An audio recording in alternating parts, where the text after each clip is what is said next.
దైవజనుడైన మోషే దైవ సన్నిధికి చేరిన తర్వాత నాయకత్వపు బాధ్యతలు యెహోషువకు అప్పగించబడింది. యెహోషువ కాస్త కలవరంతో ఉన్నాడు. దేవుడు అంటాడు యెహోషువతో, యెహోషువ ఎందుకు కలవరపడుతున్నావు? మోషేకు తోడై ఉన్నట్లుగా నేను నీకు తోడై ఉంటాను. మోషే నిన్ను విడిచిపెట్టి వెళ్ళిపోయాడు అని అనుకుంటున్నావా? నేను ఎవరినో తెలుసా? జీవము కలిగిన దేవుణ్ణి. నిరంతరము నీతో ఉంటా, భయపడకు అని ధైర్యపరిచిన దాన్ని బట్టి యోర్దాను ఏకరాశిగా నిలవటం, ఒక అద్భుతమైన విజయాన్ని పొందటం, గిల్గాలులో సున్నతి జరగటం, ఈ కార్యక్రమాలన్నీ అయిపోయిన తర్వాత యెహోషువ నాయకత్వంలో అతి పెద్ద పోరాటం. యోర్దాను అనేది పెద్ద పోరాటం అయితే విచిత్రం చూడండి, దానికి మించిన పోరాటం యెరికో మీద విజయాన్ని సాధించటం. దైవజనమా, మోషే నాయకత్వంలో నేను అంటాను ఇంత పెద్ద పోరాటాన్ని వాళ్ళు అనుభవించలేదు. అఫ్కోర్స్ మోషే నాయకత్వంలో యుద్ధాలు వచ్చాయి. యెహోషువ నాయకుడైన తర్వాత ఒక పెద్ద పోరాటాన్ని అనుభవించాడు. అయితే ఈ పోరాటాలన్నిటికంటే అతి పెద్ద పోరాటం యెరికోను స్వాధీనపరుచుకోవటం. ఎందుకంటే ఆ కాలంలో యెరికో పట్టణం సాధారణమైన పట్టణం కాదు, పేరు ప్రఖ్యాతులు గాంచిన ప్రధాన నగరం అది. ఇప్పుడు భారతదేశం అని అంటంతో హైదరాబాదును గూర్చి హైదరాబాదు మహానగరం అని అంటాం చూసారా? కలకత్తా మహానగరం అని అంటాం చూసారా? నేటి కాలాలలో ఒక హైదరాబాద్ పట్టణం ఎంతో, ఓ బెంగళూరు పట్టణం ఎంతో, ఓ కలకత్తా పట్టణం ఎంతో, ఆ కాలంలో యెరికో పట్టణం అంత. ఇంకో మాటలో చెప్పాలంటే యెరికో పట్టణం చుట్టూతో ఉన్నటువంటి దుర్భేద్యమైన కోటగోడలు మేబీ ఆ రోజుల్లో మరి ఏ పట్టణం చుట్టూతా లేవేమో అని చెప్పుకోవటానికి కూడా అతిశయోక్తి ఏమీ కాదు. దరిదాపుగా పట్టణం 8 కిలోమీటర్ల వైశాల్యం కలిగింది. ఈ 8 కిలోమీటర్ల చుట్టూతా 8 కిలోమీటర్ల పొడవున దుర్భేద్యమైన కోటగోడలు. ఆ కోటగోడలను గురించి చరిత్రకారులు ఇలా చెప్తారు, 30 నుంచి 50 అడుగులు ఎత్తు. ఎంతమ్మా? ఏమంత నిదానంగా చెప్పారు? 30 నుంచి అంటే ఎంత ఎత్తు ఉంటుంది అనేది మనకు అర్థం కావాలంటే మన చర్చి ఎంత ఎత్తు ఉంటుందో. 50 కొలతేసినోడు చెప్పినట్టే చెప్తున్నాడు. సరే అనుకోండి, మన చర్చి ఎంత ఎత్తు ఉంటుందో అంత ఎత్తు. వెడల్పు చెప్పమంటారా? మన చర్చి ఎంత వెడల్పు ఉందో మ్యాక్సిమం ఇందులో సగం ఉంటుంది. అలాంటి దుర్భేద్యమైనటువంటి కోటగోడలు. దైవజనమా, ఆ కోటగోడల్లోకి ఇశ్రాయేలీలు రాకూడదని చూడండి, యెహోషువ గ్రంథం 6వ అధ్యాయం 1వ వచనం చదువుకుందాం. అందరూ చూడండి.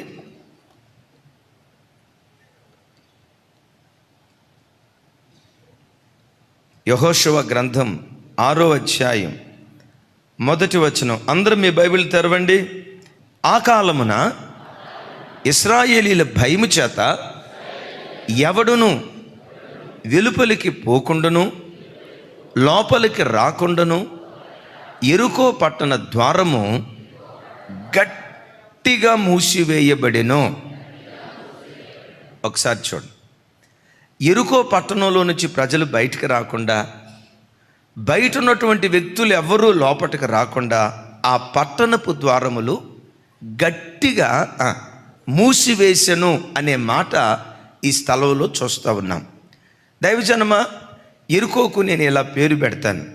యెరికో అనేది ఆధ్యాత్మికంగా దేవుడు ఇశ్రాయేలు ప్రజల కొరకు సిద్ధపరిచినటువంటి పట్టణం. దీనికి ఆధ్యాత్మికంగా నేను పెట్టే పేరు ఏంటంటే యెరికో నీ కొరకు నా కొరకు దేవుడు సిద్ధపరిచిన పరలోక పట్టణం. యెరికో నీ కొరకు నా కొరకు దేవుడు సిద్ధపరిచిన దేవుని యొక్క ఆశీర్వాదం. ఒకవైపు దేవుడు మన కొరకు పరలోక పట్టణాన్ని సిద్ధపరిచాడు, రైట్? అదే సమయంలో భూలోకంలో మనం బ్రతికేటప్పుడు నీకు కానీ నీ పిల్లలకు కానీ నీ కుటుంబానికి కానీ ఎరుకో లాంటి శ్రేష్టమైన సువాసన కలిగిన ఆశీర్వాదాన్ని నీ కొరకు దేవుడు సిద్ధపరిచాడు. దేవుడు సిద్ధపరిచాడు అనేది ఎంత వాస్తవమో, శత్రువైన సాతాను కూడా అది నువ్వు అనుభవించకుండా ద్వారాలు మోస్తాడు అనేది కూడా అంతే వాస్తవం. నా మాట అర్థమైందా? పరలోక పట్టణాన్ని నీ కొరకు దేవుడు సిద్ధపరిచాడు. ఎట్ దట్ సేమ్ టైం భూలోకంలో కొన్ని దివ్యమైన ఆశీర్వాదాలు నీవు అనుభవించినట్లు, నీ పిల్లలు అనుభవించినట్లు, నీ కుటుంబం అనుభవించినట్లు కొన్నిటిని దేవుడు సిద్ధపరిచాడు. ఎందుకు సిద్ధపరిచాడు అంటే అవి దేవుడు నీకు అనుగ్రహించడానికే. చప్పట్లు కొట్టు స్తోత్రాలు చెప్దాం. కొరింథీ పత్రికలో అంటాడు కదా, తను ప్రేమించు వారి కొరకు దేవుడు ఏమి సిద్ధపరిచెనో అవి కంటికి కనబడలేదు, చెవికి వినబడలేదు, హృదయానికి గోచరం కాలేదు, అయితే పరిశుద్ధాత్మ ద్వారా అవన్నీ మనకు బయలుపరచబడ్డాయి అంటాడు. మనం ఆయన్ని ప్రేమించే ప్రజలం. ఎస్, మనల్ని నా దేవుడు ప్రేమించాడు. ప్రేమించిన ఆ దేవుడు ఏం చేశారో తెలుసా? నీ కొరకు నా కొరకు ఎరుకో లాంటి శ్రేష్టమైన జీవితాన్ని ఆయన సిద్ధపరిచి ఉంచాడు. ఈరోజు మన అంశం ఏంటంటే, నీ కొరకు దేవుడు దేన్ని సిద్ధపరిచాడో దాన్ని నువ్వు స్వాధీనపరుచుకుందువుగాక, దాన్ని నువ్వు స్వతంత్రించుకుందువుగాక. ఆయన సిద్ధపరిచింది వాస్తవమైతే ఇప్పుడు ఎరుకో పట్టణ ప్రజలంతా ఏం చేశారట?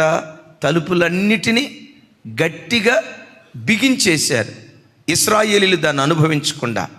దైవజనమా, ఆ రోజుల్లో ఏం జరిగిందో ఈ రోజుల్లో కూడా మన భారతదేశంలో కొన్ని పల్లెటూర్లకు వెళ్తే ఊరు ఎంట్రన్స్లో పెద్ద పెద్ద బోర్డులు, మా గ్రామానికి క్రైస్తవులు రాకూడదు, పాస్టర్లు అస్సలు రాకూడదు, తాగుబోతుడు రావచ్చు, తిరుగుబోతుడు రావచ్చు, గొడంబాసారు రావచ్చు, పేకాటోడు రావచ్చు, కోడి పందాలోడు రావచ్చు, చెన్నెళ్ళు పెద్దలు పెట్టుకున్నోడు రావచ్చు, ప్రతి పనికిమాలినోడు ఆ ఊరిలోకి రావచ్చు. కానీ ఎవరు రాకూడదంట? ఈరోజు ద్వారాలు మొయ్యటమే కాదు, చూడండి యెహోషువ గ్రంథం 6వ అధ్యాయంలోనే ఇశ్రాయేలు ప్రజలు ఆ పట్టణంలోకి రాకుండా ఉండేటట్లుగా ద్వారాలు గట్టిగా మూశారు. ఓ మాట చెప్పమంటారా? సాతానుగాడు నీ యొద్దకు రావాల్సిన ఆశీర్వాదం, నీవు అనుభవించాల్సిన పరలోక స్వాస్థ్యం నీవు అనుభవించకుండా కొంతకాలమే వాడు ఆపగలడు, కానీ శాశ్వత కాలం వాడు ఆపలేడు. ఆమెన్. బిగబడతాడు కొన్ని రోజులు, ఒక వారం బిగబట్టవచ్చు, ఎస్. ఒక నెల బిగబట్టవచ్చు, ఎస్. ఓ సంవత్సరం బిగబట్టవచ్చు. వాడు కొంతకాలమే బిగబట్టగలుగుతాడు, కానీ శాశ్వత కాలం బిగబట్టలేడు. ఎందుకో తెలుసా? వాడు కొంతకాలమే ఎందుకు బిగబట్టగలడు, శాశ్వత కాలం ఎందుకు బిగబట్టలేడు అంటే అసలు వాడే శాశ్వతుడు కాదు. ఈ సర్వ సృష్టిలో శాశ్వతుడు ఒక్కడే, ఆయనే నీవు ఆరాధించే యేసుక్రీస్తు ప్రభువారు. Praise the lord. అవును దైవజనమా, నీ జీవితంలో కొన్నిటిని సైతానుగాడు బిగబడతాడు. నీ వ్యాపారంలో కానీ, నీ ఉద్యోగంలో కానీ, నీకు రావలసి నీవు అనుభవించకుండా కానీ, నీ పిల్లల విషయంలో కానీ కొన్ని కార్యాలు జరగకుండా వాడు బిగబడతాడు. అయితే బిగబట్టేది 1 రోజు, 2 రోజులు, 3 రోజులు. విచిత్రం ఏంటో తెలుసా? బిగబట్టి వాడు తలుపులన్నీ వేశాడు. బిగబట్టినంత కాలం దేవుడు మౌనంగా ఉన్నాడు. దేవుని సమయం వచ్చింది, వాడు తలుపులు మూస్తే దేవుడు ప్రాకారాలు తెరిచేశాడు ప్రజలకి. చెప్పండి, ఏం తెరిచాడు? వాడు మూసింది తలుపులు, దేవుడు తలుపులు తెరిచాడు అని రాయబడలేదు. సైతానుగాడు తలుపులు మూస్తే దేవుడు ఏకంగా ప్రాకారాలే తెరిచాడు. ఎరుకో చుట్టూత ప్రాకారాలు ఎన్ని కిలోమీటర్లు అని చెప్పాను? 8 కిలోమీటర్ల విస్తీర్ణంలో ప్రాకారం ఉండేది. తలుపు ఎంత ఎడల్పు ఉంటుంది? మహా ఉంటే 8 అడుగులు, లేదు అంటే 20 అడుగులు. రథాలు లోపలికి వెళ్ళాలి, బయటకు రావాలి అనుకుంటే 80 అడుగులు. 80 అడుగుల ద్వారాన్ని మూస్తే 8 కిలోమీటర్ల ప్రాకారాన్ని దేవుడు పడగొట్టేశాడండి. నేనంట 8 కిలోమీటర్లు ఎక్కువ వెడల్పు ఉంటుందా? తలుపు ఎక్కువ వెడల్పు ఉంటుందా? నీ దేవుడు ఎవరో తెలుసా? సైతానుగాడు చిన్న మార్గాన్ని మూస్తే, చిన్న ద్వారాన్ని మూస్తే, చిన్న అనుకూలతను మూస్తే విశాలమైన ద్వారం దేవుడు నీకు తెరవబోతూ ఉన్నాడు. విశాలమైన అనుకూలత దేవుడు నీకు అనుగ్రహించబోతూ ఉన్నాడు. దైవజనమా, సైతానుగాడు కొన్ని రోజులే బిగబట్టగలడు.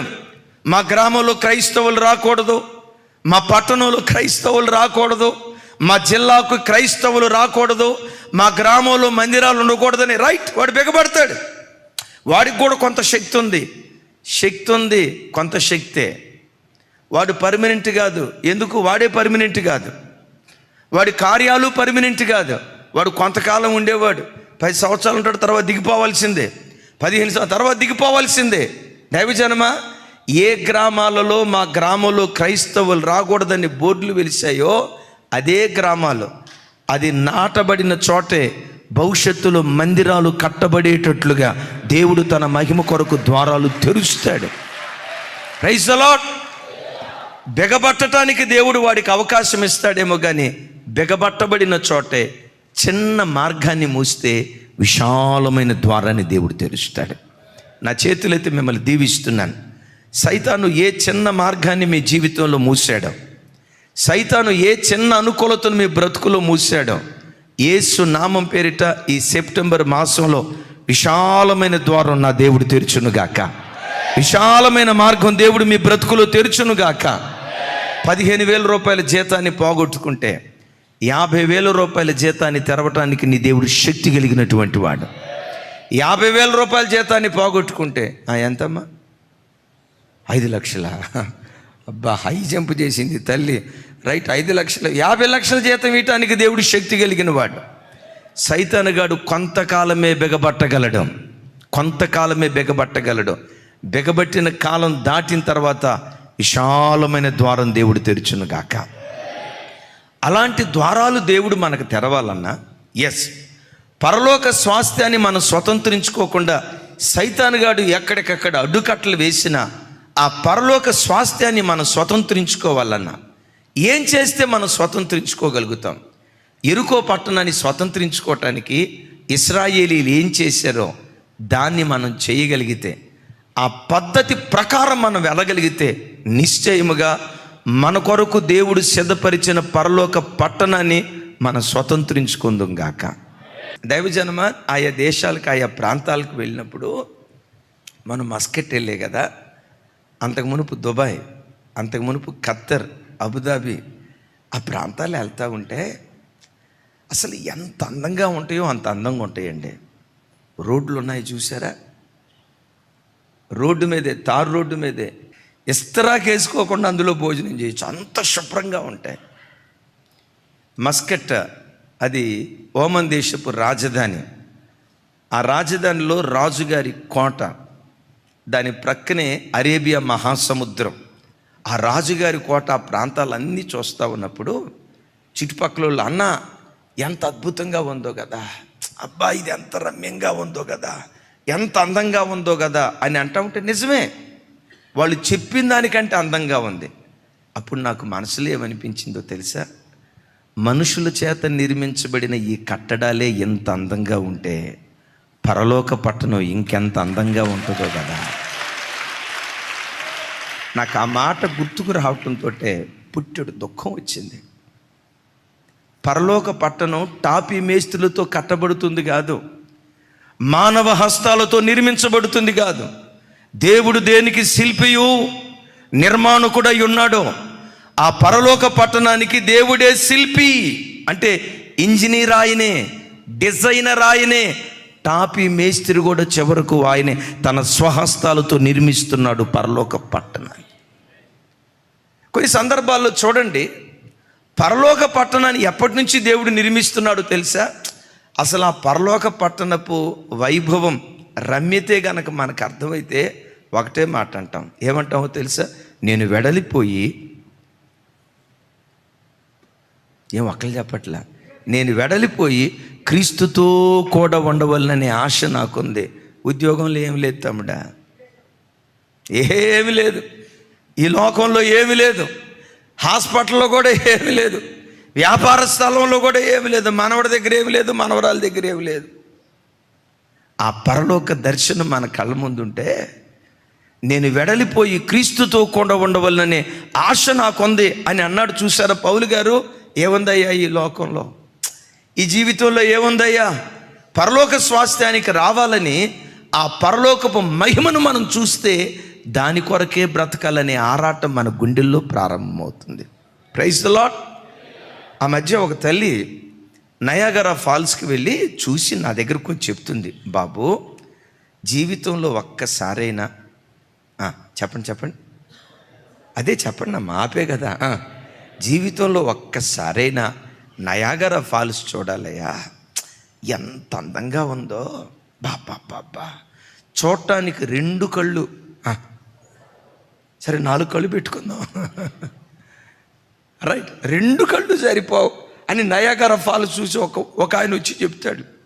ఇంకొక ఆయన అదే మీరెవరు, మనం కూడా వెళ్ళొస్తే ఆలోచించకుండానే మనోడు మన కళ్ళ ముందు పెట్టాడు, ఇక చూసాం చాలు. నేనంట ఒక ఆయన కాశ్మీర్ వెళ్ళి వచ్చి అంటాడు, అబ్బా అన్నా భూతల స్వర్గం అన్నా, జమ్మూ కాశ్మీర్ భూతల స్వర్గం అన్నా. నిజమే, అది భూతల స్వర్గం అయి ఉండొచ్చు.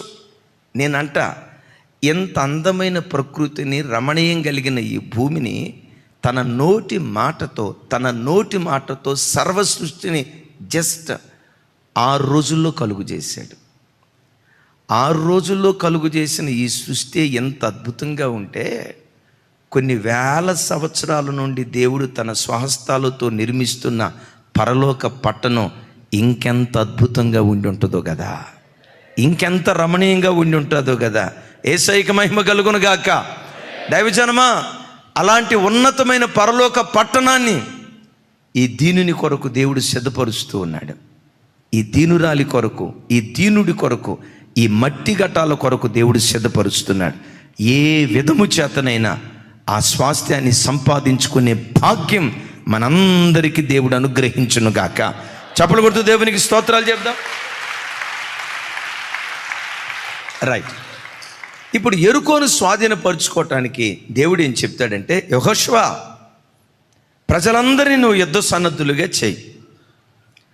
7 రోజుల పాటు యెరికో కోటగోడల చుట్టూతా ప్రదక్షిణం చేయమను. రోజుకొక పర్యాయం. 7వ రోజు వచ్చేసరికి ఒక పర్యాయం కాదు, మీరు వేకువనే లేచి 7 పర్యాయాలు యెరికో కోటగోడల చుట్టూతా మీరు తిరగండి.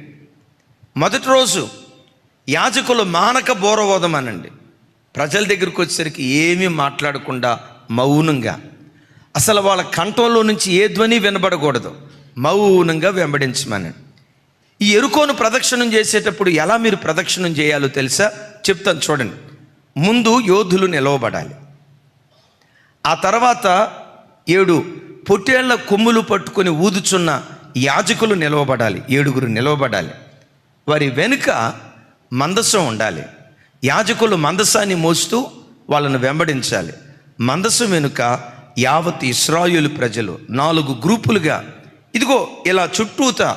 మొదటి రోజు ఒక పర్యాయం తిరగండి, 2వ రోజు ఒక పర్యాయం, 3వ రోజు ఒక పర్యాయం, 4వ రోజు, 5వ రోజు, 6వ రోజు, చెప్పాలి.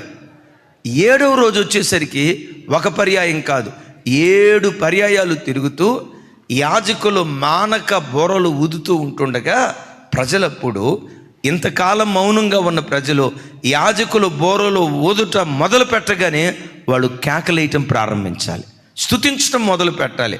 వాళ్ళు స్తుతించటం మొదలు పెడితే చాలు, యెరికో కోటగోడలు ఎక్కడికక్కడ కుప్పలాగా కూలిపోతాయి. సైతానుగాడు తలుపులు మూస్తే మీకు ద్వారాలు తెరవబోతూ ఉన్నాను. చప్పలు కొడుతూ స్తోత్రాలు చెప్దాం. మరోసారి, సైతానుగాడు తలుపులు మూస్తే నేను మీకు ద్వారాలు తెరవబోతున్నాను, ఇలా చేయండి అని ఈ విషయాలన్నీ దేవుడు చెప్పినట్లుగా 6వ అధ్యాయంలో చూస్తాం. అంటే దైవజన్మ, ఇందులో నుంచి మనం నేర్చుకునే మొట్టమొదటి పాఠం ఏంటంటే, ఏ యుద్ధం చేయాలన్నా ప్రతి యుద్ధానికి యుద్ధ తంత్రం ఒకటి ఉంటుంది. యుద్ధం చేయాలంటే ఈ డైరెక్షన్లో వీళ్ళు వెళ్ళాలి, ఈ డైరెక్షన్లో వాళ్ళు వెళ్ళాలి, ఈ డైరెక్షన్లో వీళ్ళు వెళ్ళాలి, వీళ్ళు ఈ పని చేయాలి, వాళ్ళు ఆ పని చేయాలి, వీళ్ళు ఈ పని చేయాలని ప్రతి యుద్ధానికి ముందు యుద్ధ తంత్రం ఒకటి ఉంటుంది. దేవుడు కూడా ఇక్కడ యెరికోను స్వాధీనపరచుకోవటానికి వ్యూహ ప్రకారంగా యెహోషువను అడుగులు వేయమంటూ ఉన్నాడు. చెప్పండి, దేని ప్రకారంగా?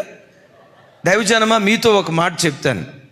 భక్తి జీవితంలో కానీ లోక జీవితంలో కానీ ఒక సేవకుడు కానీ ఒక విశ్వాసి కానీ బ్రతుకు బాటలో ఎక్కడైనా తన విజయాన్ని సాధించాలంటే, నీ కొరకు దేవుడు సిద్ధపరిచిన దాన్ని నువ్వు స్వాధీనపరుచుకోవాలంటే వ్యూహ ప్రకారంగా నువ్వు అడుగులు వేసేటువంటి వాడిగా ఉండాలి. చప్పలు కొడుతూ స్తోత్రాలు చెప్దాం. అంటే వ్యూహం అంటే స్ట్రాటజీ.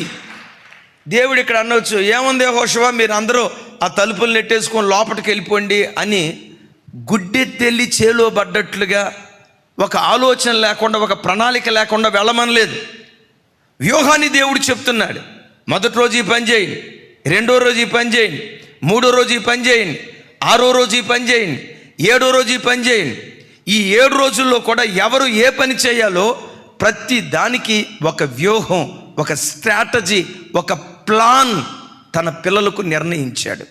దైవజనమా, నీ జీవితంలో కూడా నీవే రంగంలో రాధించాలన్నా, విశేషంగా నీ కొరకు దేవుడు సిద్ధపరిచిన పరలోక స్వాస్థ్యాన్ని నువ్వు స్వతంత్రించుకోవాలన్నా నియమం ప్రకారం నువ్వు పోరాడిన దానివై ఉండాలి. బైబిల్లో చక్కటి మాట రాసి ఉంటుంది, జట్టి అయిన వాడు నియమం ప్రకారం పోరాడితేనే వానికి కిరీటం దక్కుతుంది. నియమం ప్రకారం పోరాడకపోతే వాడికి కిరీటం దక్కదు. వ్యూహం వ్యూహం వ్యూహం. నీ దేవుడు ఎవరో తెలుసా? ప్రతిదీ వ్యూహ ప్రకారం, ప్లాన్ స్ట్రాటజీ ప్రకారం ప్రతి పని చేసేవాడు. దేవుడు ఏదైనా చేయగలడు, ఆయనకి ప్లాన్ అవసరం లేదు అని అనుకుంటాం. కానీ దేవుడు ఏది కూడా ప్లాన్ లేకుండా చేయుడు, వ్యూహ ప్రకారమే చేస్తాడు. ఓ మాట చూడండి, యెషయా గ్రంథం 13వ అధ్యాయం 4వ వచనం చూడండి ఒకసారి.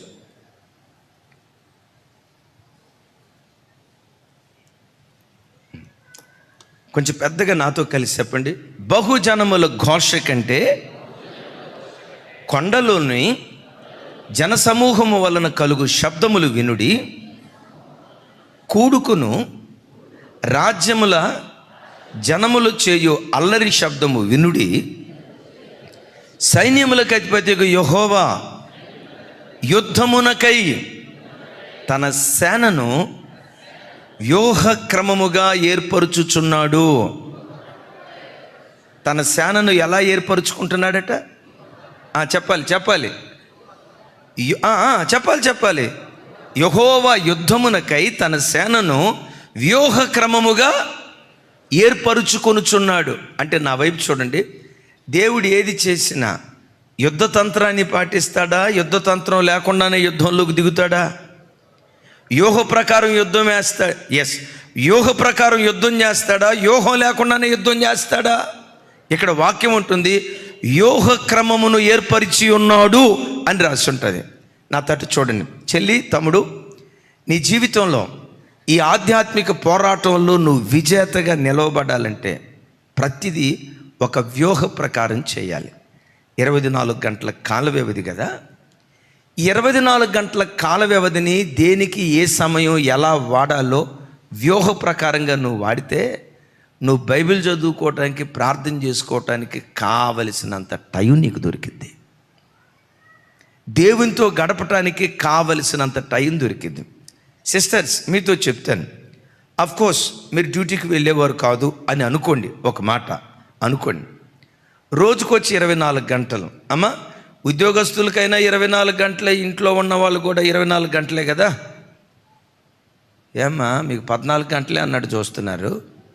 ఎవరికైనా ఎన్ని గంటలు ఉంటాయి చెప్పండి? 24 గంటలు. 24 గంటల కాల వ్యవధిలో 6 గంటలు నిద్రపోయారు, 5 నుంచి 6. ఇక అంతకు మించి ఎక్కువైందా కుంభకర్ణుడికి శిలెలు పోయినట్టు లెక్క. గుర్తుంచుకో, నిద్రపోతులు కాకూడదు.